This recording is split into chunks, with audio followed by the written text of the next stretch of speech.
फुल majority असेल सरकार आपण म्हणताय, दुसरीकडे पालकमंत्री पदावर अद्याप देखील अनेक जण नाराज आहेत. नाशिक असेल, इकडं रायगड असेल तर उघडच आहे, पण आपलं कोल्हापूर असेल किंवा इतर जवळपासच्या जिल्ह्यात पण नाराजी मोठ्या प्रमाणात नाही. पालकमंत्री सहपालकमंत्री अशी एक नवीन संकल्पना आलेली आहे. आता स आणि एक नेमून तेवढी अपेक्षा आहे बाकीच्या जिल्ह्यामध्ये आता, कारण की आता 5-6 जिल्ह्यामध्ये सहपालकमंत्री राज्यमंत्र्यांना त्या ठिकाणी करण्यात आलेलं आहे.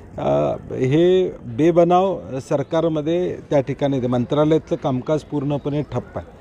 आज अनेक मंडळी मंत्रालय जातात, कुठलाही निर्णय होत नाहीत. कुठल्याही मंत्र्यांचा ऑफिसचा सेटअप पूर्ण झालेला नाही, कारण की मुख्यमंत्रीच त्याच्यावर निर्णय घेणार आहेत, कोण अधिकारी त्यांच्या कार्यालयामध्ये असणार आहे.